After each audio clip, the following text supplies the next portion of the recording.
We're very pleased to have you with us. My name is Anna Triandafyllidou. I hold the Canada Excellence Research Chair in Migration and Integration at Toronto Metropolitan University, and I'm very happy to co-host this event with Professor Adeoye Akinola from the University of Johannesburg, and also Professor Jesper Bjarnesen from the Nordic Africa Institute, who will be our main speakers today, introducing the volume that maybe some of you have already at least partly read, which is entitled Worlds Apart, Perspectives on Africa-EU Migration. And my colleague, Dr. Oreva Olakpe, will kick us off in the discussion. Before we start, I'd like to acknowledge that we meet today in Toronto, like those of us who are here. So our center, our program is located in Toronto, which is the Dish with One Spoon territory, the traditional land of the Anishinaabe, the Haudenosaunee, and the Mississauga tribes. And the Dish with One Spoon means that we're all invited to share with one spoon, so in solidarity, in the natural resources of this land, and to cherish and keep those resources as we inherited them from people here since times immemorial for the future generations. And I think it is an opportunist time for all of us to reflect on these responsibilities that we have, given also that in the last months we've been witnessing the impact of climate change around the world with extreme events. And also, I think as migration and diversity scholars, we have a special responsibility towards truth and reconciliation, which is what we call our reflection on the obligations that we have towards the Indigenous peoples of Canada. Without further ado, I just want to say a couple of words about this topic that is very dear to my heart, as I've been for a long time in EU studies, an EU migration studies scholar until moving to Canada over 4 years ago and becoming more of a comparative perspective person, trying also to, pull the threads together between North America and Europe and Africa. And I think this is a very timely volume, and I want to congratulate both Adeoye and Jesper for taking this, the opportunity and following through, because I feel we need a lot more of such scientific dialogue, hopefully also political dialogue, in understanding better the relationship between Africa and the African Union and European countries and the European Union in migration, but also in actually decentering, what I call decentering our perspectives. So understanding better the different perspectives from the African continent, but also decentering in a way migration studies and looking at the bigger, network of relations that link the two continents. Because I think that migration is only one small part that has been given a lot of attention, as this book very rightly and critically points out, but it comes into both a historical set of relations that are unfortunately characterized by colonialism and post-colonial dependencies and inequalities, but that are also characterized by very rich social and cultural encounters and exchanges, and by, for instance, very rich trade relations and broader economic relations. And I think it is important that we look also at migration in relation to development, but from critical perspectives, rather than taking up the point that some countries are less developed, so they have to export their people towards those countries that are more developed, but rather to see how the global economic web of the global web of economic relations puts some countries in disadvantage and actually creates this inequality or contributes to existing inequalities, and then drives people into both directions. And I think the volume very nicely comments on that. We put a lot of focus into the people who try to cross the Mediterranean undocumented, but we don't put enough focus, for instance, into all the legal migration that is happening between the two continents, that includes people with different skills and with different migration projects, and also to some migration from Europe to Africa. So without further ado, I think that I just want to say that this is a very important topic, and we need such collaborations. And I look forward to hearing from Professors Akinola and Bjarnesen a little bit more about this, this book. And then hear from my colleague, Dr. Olakpe, her critical questions. Oh yeah, I think the floor is yours first.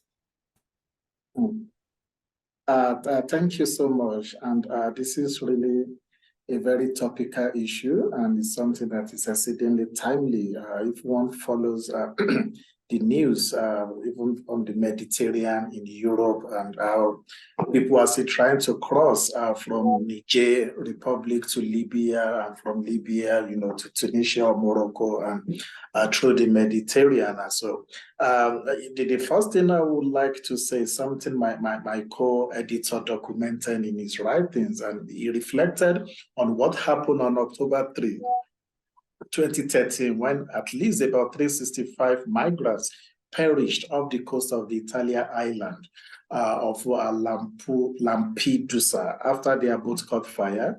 At that point in time, the African Union declared November 3 a day of mourning to commemorate the victims that were lost, while the UN Secretary General Ban Ki-moon also reiterated the imperative to address this problem through a globally acceptable policy framework to humanize migration governance globally, and particularly we can talk about African EU migration. The emergence of incidents like this served as a catalyst for the creation of the UN Global Compact for Safe, Orderly, and Regular Migration in 2018. And we know that from even before 2018, particularly from 2015, migration has evolved into a pivotal aspect of African-EU relations, and one way or the other asserts itself as a political and diplomatic concern permeating various policy domains, including financial assistance, development cooperation, peace building, counter-terrorism, and even climate change mitigation, in continuation of the broad discussion on Africa's demographic transition. This book provides diverse insights into the reason behind and implications of migration's heightened significance in African-EU relations, and it also operationalizes the diverse perspective of African and EU actors on migration relations, which my co-editor will expand more later on. But let me just provide a very short introduction to the emergence of the book, what led us to actually produce this book. In order to facilitate and shape the implementation of the 2018 UN Global Compact, the IPATC, along with Frederick Ebert-Steenfunk, EU office in Brussels, and the Secretary of the OACPS convened a one-day policy dialogue in Brussels in October 2018. IPATC later refused a generous funding from the German foreign government, administered by IFA, to also embark on the implementation of a project on African EU migration from 2019 to 2021. And through our partnership with the Nordic African Institute at Sweden, represented by my colleague, we were able to implement the project, and we co-host so many webinars. We hosted some policy dialogues, including even public dialogue on African EU migration. And maybe I should just keep, and this culminated into the production of this 20-chapter book. And the book actually received a very warm reception at the EU, and were able to host the book, facilitated in partnership with the Nordic African Institute and the Office of the Swiss Presidency of the EU. And on May 2nd, 2023, this year, we were able to present the findings of the book to the 27 members of the European Union.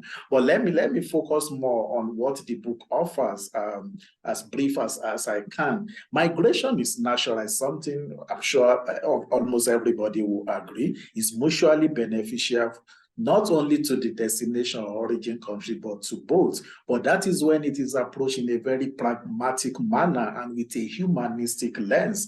I know my co-editor Jesper knows that African migration is a polarizing policy issue. That's something we need to understand. And one of the chapter contributors by Professor Adeoye O regards African EU migration as a dialogue of the deaf. And that was actually reflected in his chapter. Jesper's chapter chapter, that's chapter 1, which serves as the introduction, actually debunked many of the migration myths, such as the exaggerated pattern of African movement. It's as if all Africans are leaving their continent, and we later realized through scholarship that more than 75% of movements happen within Africa. And also he tries to make the claim that the majority of Africans travel through the legal channels and not through illegal routes such as the Mediterranean and Sahara Desert. Professor Adebayo in his own chapter underscores the connection between conflict and migration in African-EU relations and emphasizes Africans' vulnerable security framework, and he attributes migration to structural violence and advocates for evidence-based research and policies instead of these fear-based stereotypes and what he called the short-term populism to inform EU migration discussion. This third chapter, Professor Kabili adopts a political economy approach to locate governance deficit, something he called a crisis in state-society relations, which means a loss of trust in governance system and structures within African countries. And he identified that as the main push factor of African EU migration. Sanka highlights EU dominance in African-EU migration relations, and chapters emphasizing the strong migration displacement link, shedding light on African displacement challenges, while Akinola, my humble self, discusses migration impacts on population dynamics and underscore the vital role of remittances in fostering individual, family, community, and regional economic development in Africa. And the chapter actually reinforces an argument that remittances is different from the ODA. It's not capital flight, and the chapter also highlights institutional barriers to the smooth transfer of remittances from destination to origin countries. Ibitel acknowledges the Maghreb country as Africa's European gateway, and her chapter actually explores the historical dependency of the Maghreb on EU. The next chapter, Amanda Bissong's chapter, focuses on the legal pathways to migration, including an emphasis on labor migration arrangement, particularly between West African and Europe. The next chapter, Dr. Aucho actually presents the reality of the Horn of Africa. You know, the Horn of Africa is a region interconnected by several migration corridors all across the Horn of Africa, ravaged by protracted wars, climate change issues, causing millions of human displacement. The next chapter actually located South African EU migration in history and tried to also expose the reader to the contemporary mixed nature of the migration, while chapter 10, Alfred and Sarolia, discusses the African Great Lake region and EU migration and identify conflicts in countries such as the DRC, as well as socio-political crisis, and particularly the deterioration of his economy and his labor market as the main drivers of migration from that zone. Other contributors such as Amit Bugre examine African EU migration governance through various summits, including the Rabat process, the Joint Africa-EU strategy, and the Joint Valletta Action Plan. And what he advocated for was an Afrocentric approach to migration governance in Africa.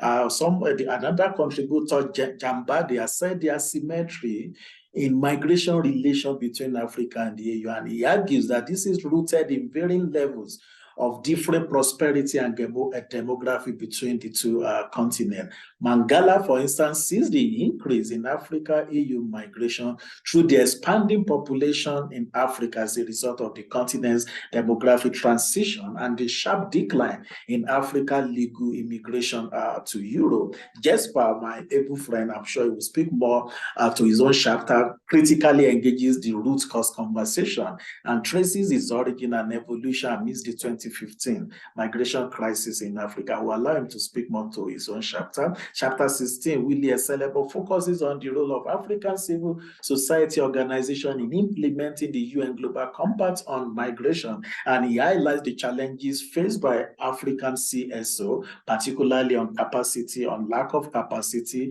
and also lack of cohesion, even among African civil society. And Anna explored the involvement of the EU civil society organization in the implementation of the same global compact. And she was talking about the hostility that has been experienced by CSO in Europe, particularly in their role in search and rescue, migrant services as critical observers of European border governance within the EU. And Mpume, my colleague, took a very critical standpoint on the role of the UN High Commissioner for Refugees in Africa and EU migration. And as a global institution and through the Geneva Convention, for instance, it has been very active in protecting the rights of refugees. But the institution has also fallen short due to many challenges, including the politicization of its mandate and its inability to influence the EU to comply with the Global Compact on Refugees. Ahuna discusses the dual nature of migration, highlighting African hospitality towards the European, and she also knows the differences in migration patterns. The chapter proposes an enhanced migration governance in Africa, emphasizing investment in human development and resource management to improve the living conditions of Africa. Jenge's chapter addresses the roles of the IOM, International Organization for Migrations in African EU migration governance, by focusing on the return and state capacity building. The chapters actually argues that since the EU is the major sponsor of the IOM, providing almost 60% of the funding for the IOM, most of the projects are directed at controlling migration in Africa. And the last chapter concludes by highlighting the main themes of the book and broadening the conversation on the divergent perspective of African EU actors, which I also know that my co-editor will address. That's just the overview of the book. Thank you. Over to you, Anna. Thank you very much. Oh, yeah, I think you gave also a very good overview, and the fact that the book makes contributions at many layers involving states, international organizations, civil society, from both sides, and the multiple levels of governance that are involved. I would like to invite Jesper perhaps for a comment or some highlights before we move to Oreva.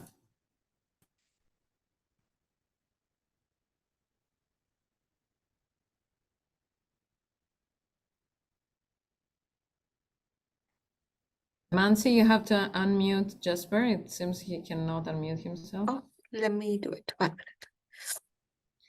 And as Mansi was writing in the chat, we're not going to take questions orally, but rather take questions from the chat, and I will ask them to the speakers. Jesper, can you try it now?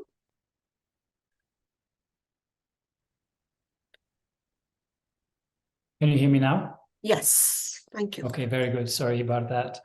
Well, first of all, thank you very much to the CERC, the organizers, for hosting this seminar. And it's good to see Oye again. I recognize Jan Bade, one of the contributors as well in the virtual room. Good to see you again. Hi.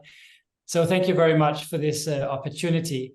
I was invited to co-edit this book by the Institute for Pan-African Thought and Conversation. So I kind of came into this once the idea for the book was already articulated and the structure for the book was already made. So I was really happy to be able to tag along here.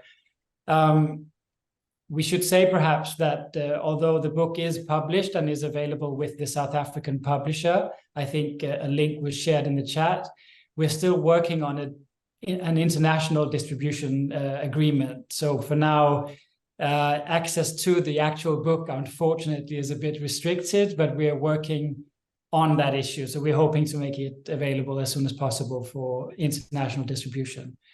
So this means that most of you will not have been able to actually see what the book contains. So I thought I would dig a little bit into the outline that Oye provided us and just give some examples of the way we reasoned around how to put this book together and some of the key messages. As you can hear from Oye's sort of overview, this is a quite, there's a lot of chapters here. It's a broad collection of contributions. We organized conceptually the book around the idea of perspectives because an initial observation has been that obviously, as you all know, migration has become a quite polarizing political issue, also a policy issue. It's affecting, for example, international relations between the EU and the African Union, not just in relation to actual agreements on migration, but also affecting sort of the broader international collaboration between the two organizations, in part because the EU has insisted on adding migration-related conditionalities to different kinds of collaborations with the African states and the African Union. One example is the sort of the trade agreements, the general scheme of preferences, which have for quite a long time carried conditionalities around the respect for good governance and human rights, but which not so long ago were expanded into including migration-related conditionalities as well.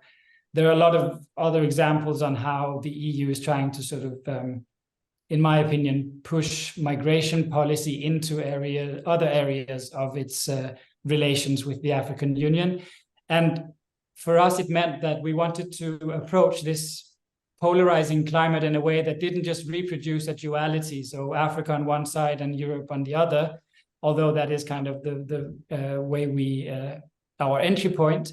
So we are hoping that the different chapters, which, as Anna said, also said, represent quite a broad selection of what we see as the most relevant and significant actors, and also the most sort of obvious regional perspectives. We're hoping that this will be more than just another sort of dual polarization of one against the other, right? We're trying to show how different actors, different agencies cope with the tensions between what we see as African and European perspectives on migration governance, broadly speaking, and also to better understand how actual people involved in migration governance on both continents work with these issues closer to the ground, if you will. So the notion of worlds apart reflects on this idea that there has been this tendency for polarization between the way Europe has tried to manage its migration policies. Very broadly, you could say that there's a sort of a distinct security focus in the way EU approaches migration, especially migration from poorer countries and regions in the world. This has led to some fragmentation also within the European Union, much of it sort of at least escalating around the so-called refugee crisis of 2015 and 16, where the principles of free movement and open borders within the European Union became challenged by individual member states and their idea of trying to sort of control who were entering their own states during that time. So what we've seen now is a virtual collapse of the Dublin principle and to some extent the Schengen visa agreement, because individual European states are insisting on conducting border control within their national or at the outskirts of their national territories.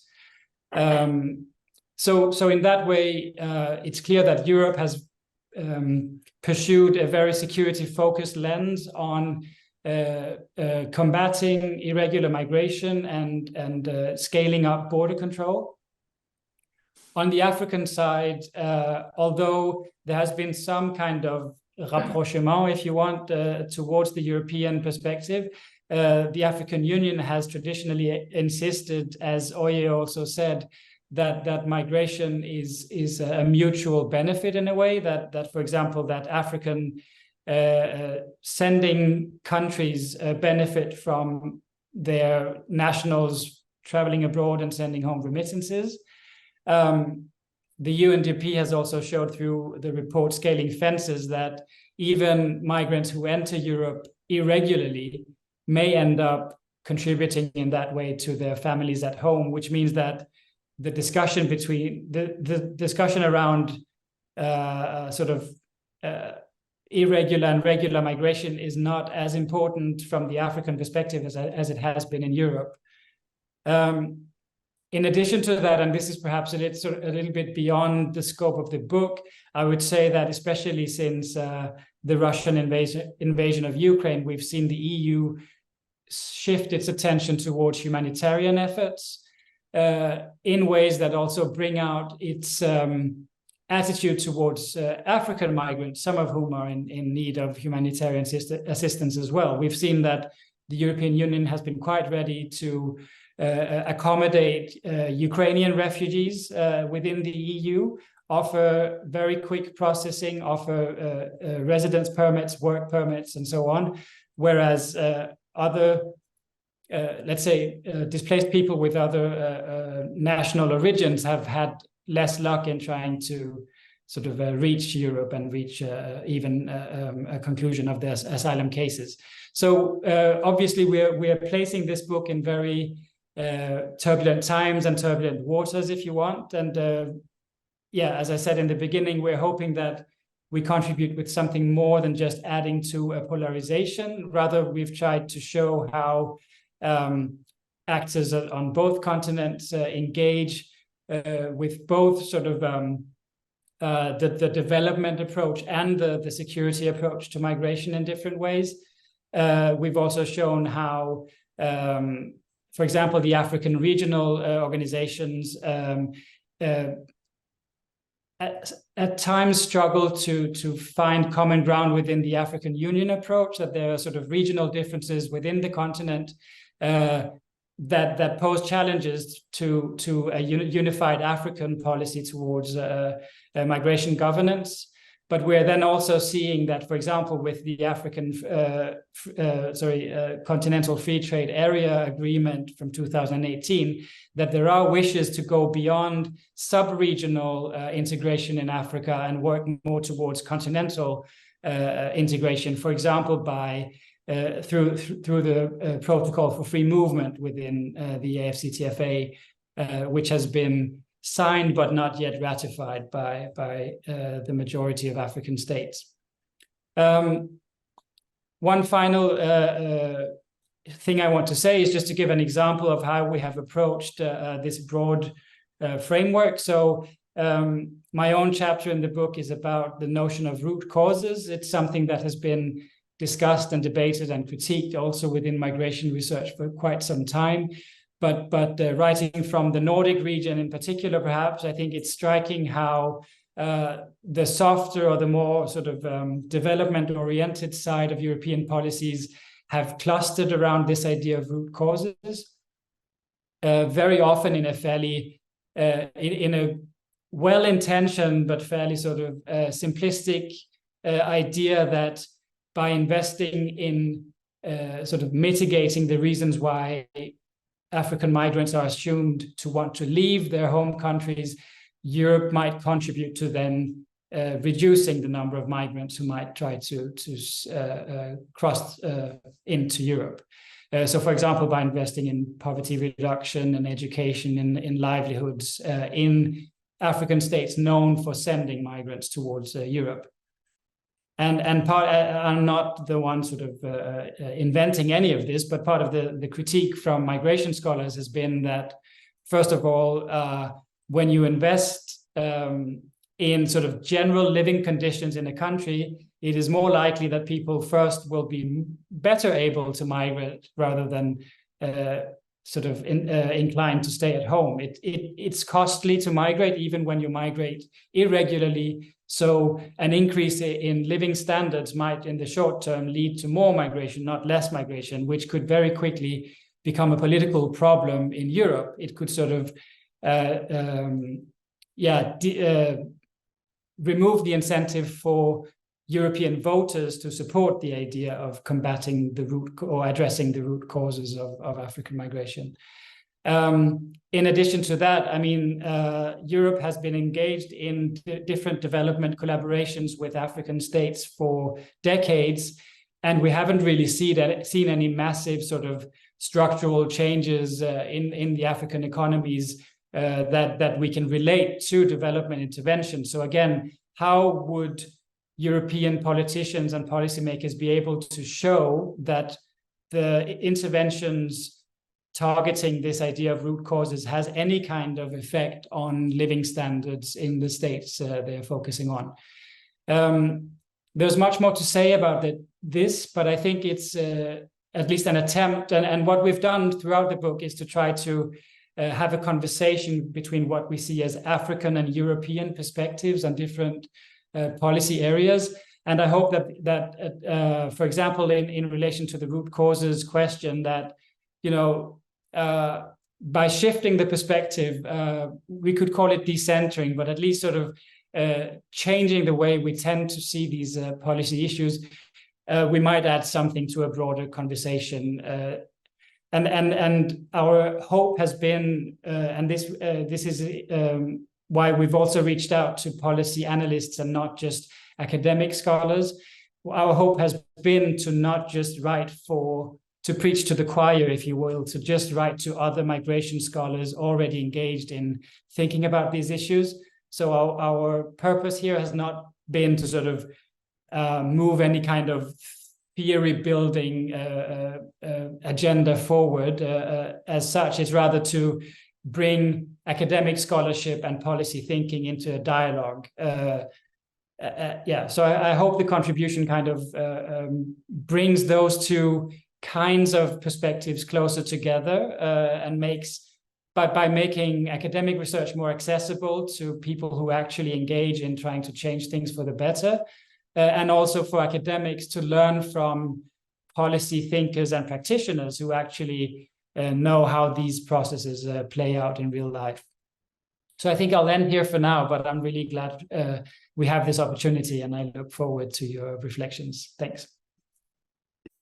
Well, thank you very much, Jesper, for sharing also these reflections that I think are at the heart of us all. I'm afraid we're still preaching to the converted in this virtual seminar room, because we are all people who are interested, and I believe all have more critical rather than mainstream, views. But I'd like to give the floor to Oreva Olakpe for her comments and questions. And then I've been gathering the questions from the chat, and anyone who has more questions or comments, please go ahead and write. I would like to start by thanking Professor Akinola and Professor Bjarnesen, as well as all the contributors to this volume, for providing such a rich and insightful toolkit on EU-Africa migration, and focusing on the different understandings of and approaches to migration between the EU and Africa, and how it shapes migration governance outcomes, and also the different roles that actors can play in narrowing gaps. I really learned a lot, not only from the rich context of each chapter, but also the recommendations from each chapter as well, because it covered such a wide range of actors and perspectives, and enables us to see how diverse African migration really is, and why migration governance should reflect this diversity of perspectives and issues. With the trends in EU-Africa migration partnership this year, for example, the EU-Tunisia deal, and the problems already arising as a result of this potential funding coming in from the EU to stop African migration, as well as the trend of countries like Austria and Denmark showing interest in having a deal similar to the one that the UK and Rwanda were trying to put together to shift asylum processing to African countries. These trends make me, really see the timeliness of this book. It really delves into the questions that we need to ask ourselves when we see the developments that have taken place this year. I have many questions for the editors and contributors, but due to the time limitations, I will stick to just two. And then there are already a couple of questions in the chat, so I want to give room for all those questions as well. One of the questions I had reading, particularly the chapter on the governance deficit by Kabele Matlosa. I was wondering, in what ways would the AFCTA improve migration governance? Like, what steps are needed to address the governance deficit that the author talks about? I would really love to hear more about that. And then I had a question from reading the chapter by Adeoye O about the search and rescue missions. I was wondering if you could just expand on the reasons African involvement in search and rescue missions would offer more protection to African migrants. Those are two very specific questions that I had. I have broader questions, but I wanted to focus on those ones. Well, thank you very much. Oreva, maybe you'd like to first address these, and then I'll take the questions from the chat. Oye, you go first, maybe. Thank you. Thanks. Let me address the governance deficit issue. And if someone is conversant about what is going on in Africa right now, particularly in the Sahel region and West Africa, then one will understand in depth the issue being addressed here. In West Africa and the Sahel right now, there is a very direct link between governance failure and unconstitutional government that we have seen, which have manifested in coup d'etats across the Sahel. What we have seen in that region is an acute democratic reversals, not just by one country, but from one country to the other, from Mali since 2018 when the military struck, to other countries. As I am speaking to you now, there have been 7 military coups, successful 7 military coups in the Sahel and West African region. If one were to add the recent one in Gabon, and the commonality is just that the government has failed. And when the government has failed, what will somebody expect from the average man? The average man on the street must survive. It doesn't matter the narratives that the political elite from both sides are trying to push into why they overthrew a civilian government and why they shouldn't overthrow a civilian government. The important thing to an average African is to see food on his table, is to have shelter over his roof, is to have a functioning health facility. When all of these are non-existent, then people will have to move into another area or a place where they will have access to this. In the conventional literature on the root causes, some of the time people don't actually envisage maybe this global terrorism playing out in the Sahel, where people are being slaughtered daily. People did not envisage the extreme activities of private military company, the mercenaries, complicating Africa's security architecture. And one thing, maybe I should just conclude on this point to say, if you look across African states, almost all the countries have failed in terms of service delivery to the people. So people have to seek a better pasture. And the problematic in the case of Africa is that the relative major powers in Africa are not also willing to accommodate migrants from other African countries. So some of these people have no choice but to go beyond Africa, to move into Europe and other continents. Maybe I will allow my colleague to respond to the other question. Thanks. Thank you, Oye. Jesper? Yeah, thank you. First of all, I should say that the individual chapter authors would be better placed to sort of answer specific questions about their analyses. We've tried to sort of pull the threads together, but it is a quite diverse set of approaches, as I'm sure you noticed reading it. I think that, first of all, Kabele Matlosa is very well placed to talk about the African Union perspective, having worked for the African Union Commission and been quite close to these structures. You asked how would the AFCFTA, the African Continental Free Trade Area Agreement, improve the governance deficit.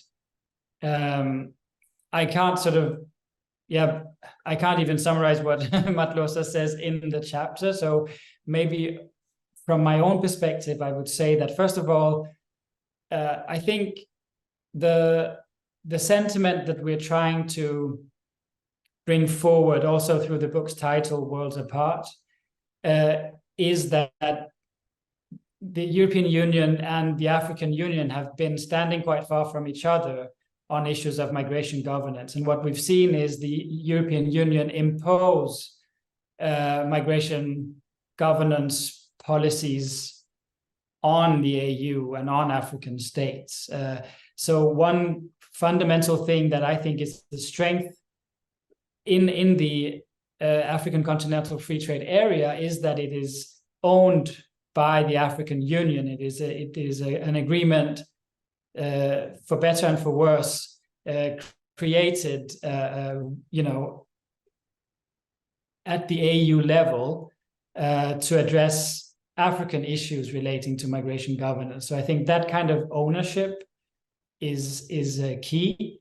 I think it taps into not only the long history of sub-regional integration through free movement agreements. I work mainly in West Africa, and I think the ECOWAS protocol on the free movement of persons, which was signed in 1972, is a good example of how African regional communities, organizations have prioritized, the encouragement of free movement, for example. And I think that tapping into that history of looking at migration as a resource, I think is something that should be a benefit at the continental level. I would say, though, that so I think there are many reasons why one should encourage that initiative to work towards continental integration and towards an Africa-owned approach to migration governance.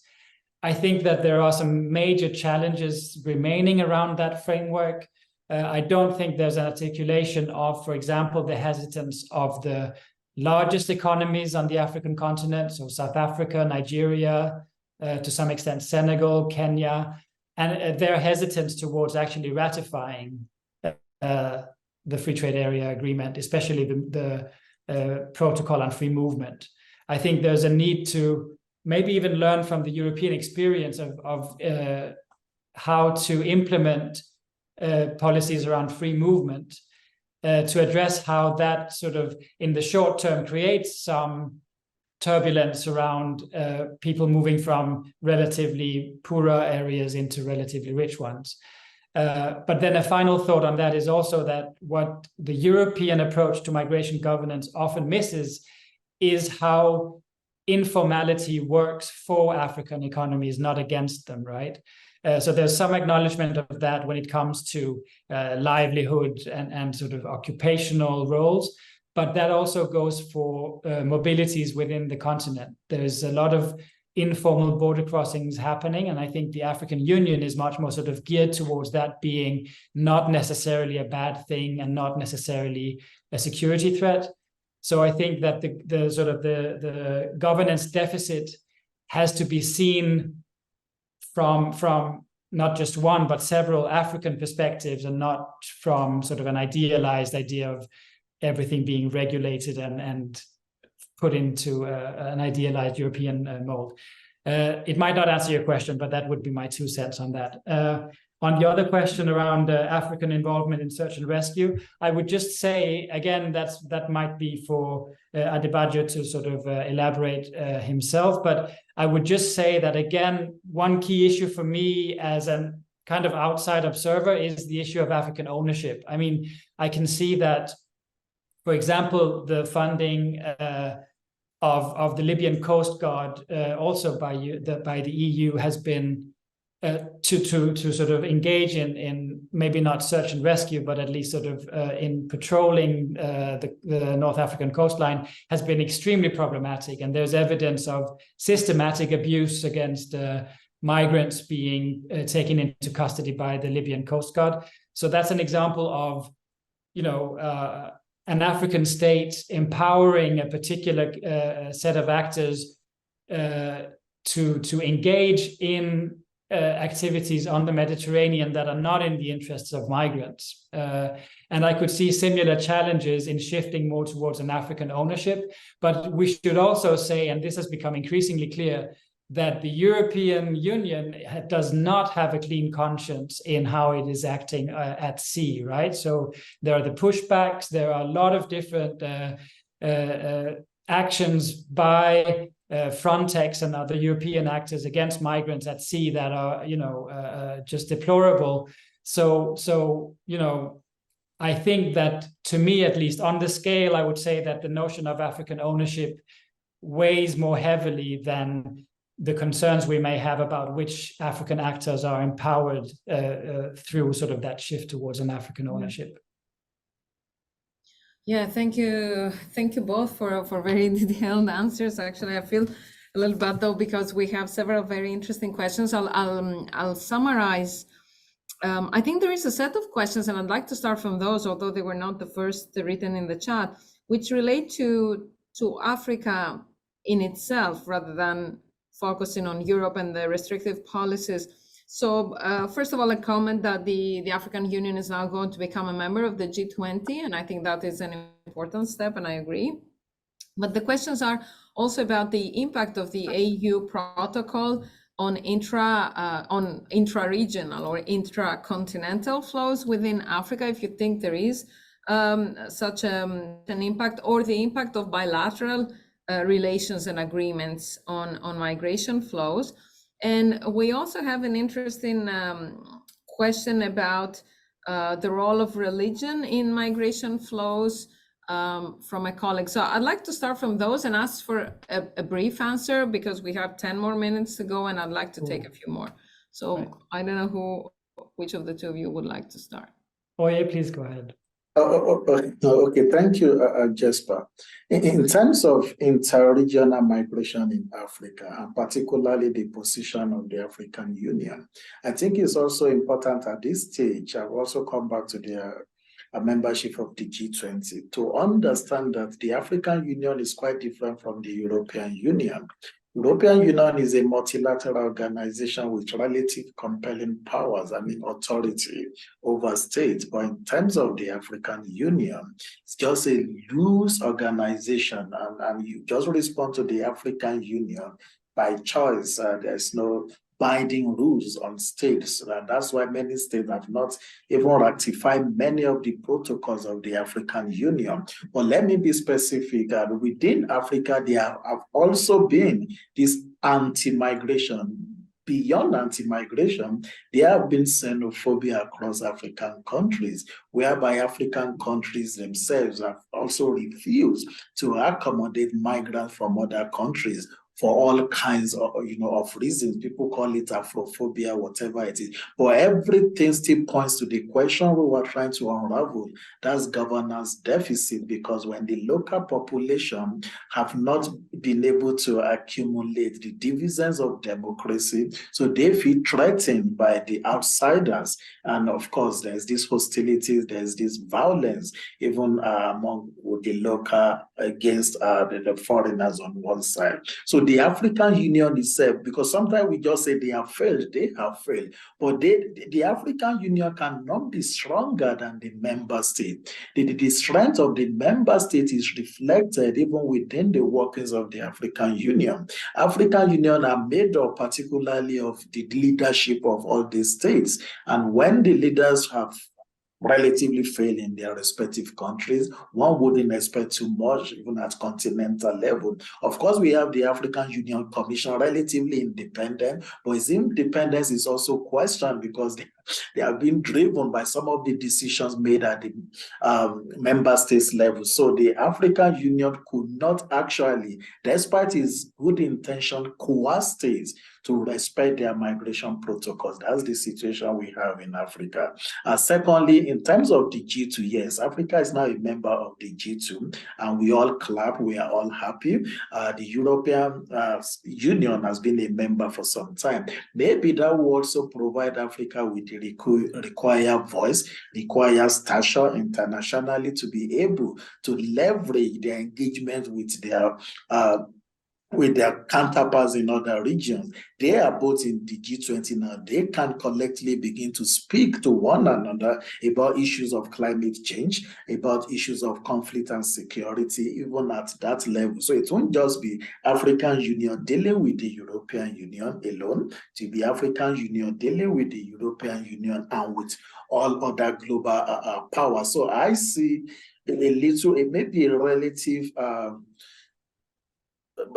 strength in African position, particularly in terms of negotiating with their European counterparts, not just European Union and other global actors, but we still know that our African Union is still relatively weak in terms, because most of the activities are funded by the European Union itself. So there are levels of engagement you can have when somebody is actually paying your bill.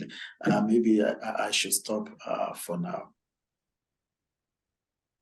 Well, yeah, thank you. Yeah, so certainly, I think we see also an emerging global governance regime in the broader migration and asylum area, and as you were saying, having the African Union in G20, I think, is part of general developments and an important part. I'd like to take two more sets of questions. One is with regard to, which relates to intra-regional migration flows and the question of xenophobia and racism on one hand, that we have seen happening between African countries, but also questions of multiculturalism and inclusion of diversity. And actually, I see our colleague Alvan Ziza referring to Afropolitanism. So I think certainly there are things to learn on this, because Africa is a very diverse continent where unfortunately borders cut across communities and groups rather than bringing them together. So this is one general question that I think relates also to the question that I mentioned before in terms of the role of religion, if there is such a role. And on the other hand, of course, we have a set of questions that ask about the relationship between Africa and Europe and the different countries in Africa and in Europe.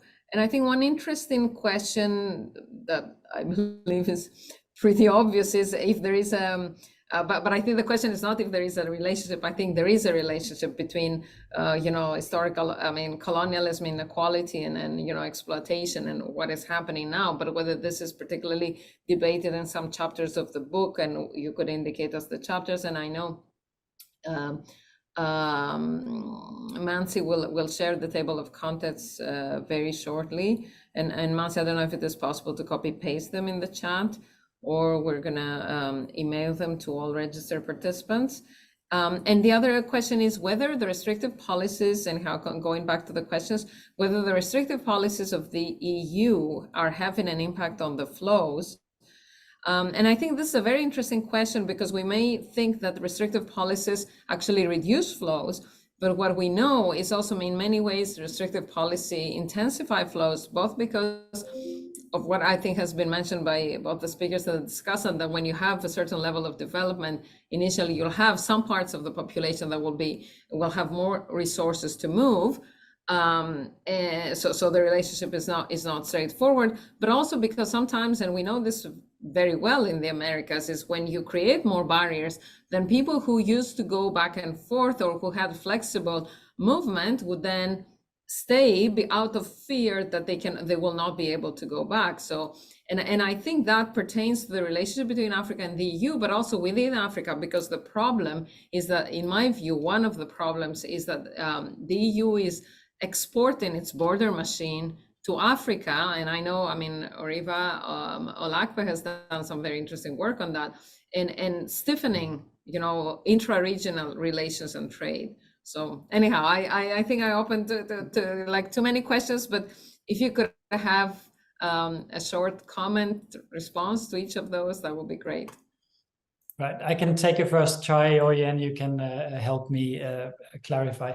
Well, a few things. So on the role of, first of all, sort of the more historical reading of the imposition of national borders in Africa, and also how that relates to the idea of free movement. I think that it's clear that some of the motivation behind the African Continental Free Trade Area is not just an economic interest. There is also, I think, there are several strands of more ideological thinking around the importance of transgressing the national borders imposed by colonialism, not necessarily by abandoning them, but by enabling movement across them so that people can connect to linguistic and social cultural communities across national borders. So one example of that is Achille Mbembe, who writes that the continental free movement is the only way to truly decolonize Africa. And he's not arguing that we should abandon national borders or sort of take 10 steps back into a pre-colonial utopia, but rather that we should integrate African visions or Pan-African visions of unity into the way we think about what nation states are and what they do. So I think there's a resonance between the economic incentives for encouraging regional and sub-regional integration on the one hand, and these more sort of ideological notions of Pan-Africanism and decolonization on the other.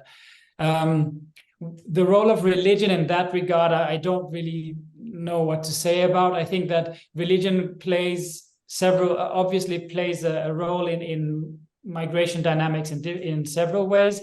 Again, working in West Africa, one obvious example is the Murid Brotherhood in Senegal, which is also sort of a network of traders. And there's been a long historical connection between Southern Europe and Senegal via the movements of the Murid traders across the two continents. That has also become more difficult in the last 10, 15 years because of the restrictive policies in Europe. So as you said, Anna, whereas people could move more freely back and forth before sort of the European regime was tightened, they are now sort of in a way forced to stay longer in Europe out of a fear of not being able to return if they leave and so on. So, and that leads me to the last point I would like to comment on, which is the question of what influence or impact restrictive policies have. So I completely agree with Anna's point on that. What I would add is that, yeah, I would agree that restrictive policies do not change the need or the drive for people to migrate, but it changes the available routes or ways of migrating. So restrictive policies criminalize movements, which sort of means that more and more people will have to look outside legal pathways in order to move, which of course increases their vulnerability. So in addition to this dynamic of tighter border control, keeping people in place rather than allowing them to move back and forth, there's also the dimension that people are pushed into irregular or criminal ways of moving. For example, if you're a student wanting to go and study in Europe, you might think that the only possible way to reach a European country and eventually hope to study might be through irregular means, and that shouldn't be necessary. There's a lot more to say, but I know we're running out of time and we spoke too much already. But Oye, do you have anything to add? Thank you, Jesper. Like you said, even if you were to build a 10-kilometer walls, people will find a way to climb the walls and jump into the other country. I'm talking of migration even within Africa. People have risked their lives, and you remember Jesper, when we brought one of the migrants that crossed the Mediterranean to one of our meetings with tears in his eyes, and he said, look, I've got to a point of no return, but the only alternative is just to cross the Mediterranean, despite the fact that he had just 50% chance of survival. But for them, that 50% chance is better than what they could get in their country, of origin. So it doesn't. What it will even do is to concentrate fund in the hands of some cabals within the government institution, and they even begin to trade. We're talking of human trafficking anyway. Let me leave that and respond to the question on xenophobia. I know it's something that is, I know the European policymakers have also thrown some of these arguments, against the faces of the African actor to say, if you are trying to encourage better migration governance between Africa and Europe, what is happening within Africa itself, where there are cases of hostilities, and the same thing you are condemning the European for, we are beginning to see traces in Africa. But maybe I should just say that this is actually a result, because I'm looking at it from the political economic perspective. When you have global capitalism, there must always be two sides, two groups of people, the people that are wealthy, the people that are poor. So in every country in Africa, what you have seen is a reinforcement of this great division between the people that are particularly poor without access to the government and the people that have joined the political elite and they have access to resources. So the people that are particularly poor will have to react. They realize that protesting against the government is of no use, because the government, most of the government in Africa is exceedingly insensitive. You protest, they shoot and they kill many of their own citizens. So you turn your anger to people that you think are the others who could easily be targeted as the people that are responsible for your dwindling economic misfortune. So that's what is playing out in some of the African countries where we have seen a greater number of hostility to migrants, and it's just an expression of the economic state of being. And people have used all kinds of theories, scapegoating. In the case of South Africa, they've used isolationism, they've used all kinds of theory to deploy. At the base of all of this, just governance failure is a reaction to the government that they cannot reach. They turn their anger aside with. Let me quickly make a comment on the rescue and mission, the one comment maybe in Professor Adebayo's book. My understanding is that most of the states around the borders have failed, particularly, let's talk about Libya. So when the Europeans are pumping money to Libya to safeguard the water, they couldn't even safeguard their own citizens. They couldn't even ensure safety in their own country. How can they be effective even on the sea? So that's why little by little we are trying to pass the responsibility to regional organizations within the African continent, not just the African Union. We have ECOWAS, we have SADC, we have COMESA. So the responsibility falls on those regional organizations to be able to partner with the European Union, not just to do it by themselves, and see if they can be able to reduce the casualties we have, particularly in terms of crossing the Mediterranean. And one argument also by Bison particularly, if you expand the legal pathways, it will reduce the case of people going through the Sahara and the Mediterranean.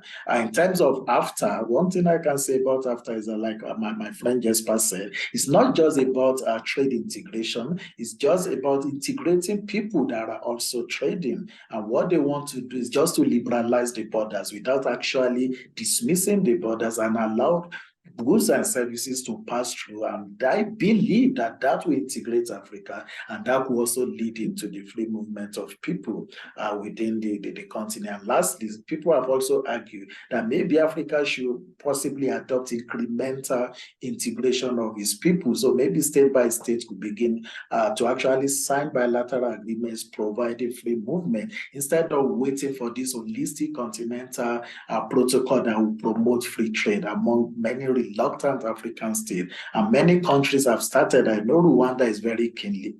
Kenya is very keen on people moving around. Ethiopia is very keen. And maybe that's where Africa should start from. Thank you. I don't want to waste much of your time.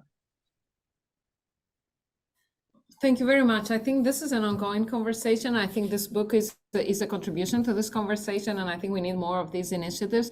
And we've been actually honored and very happy to host this this webinar. And thank you, Oye, for making the connection with us.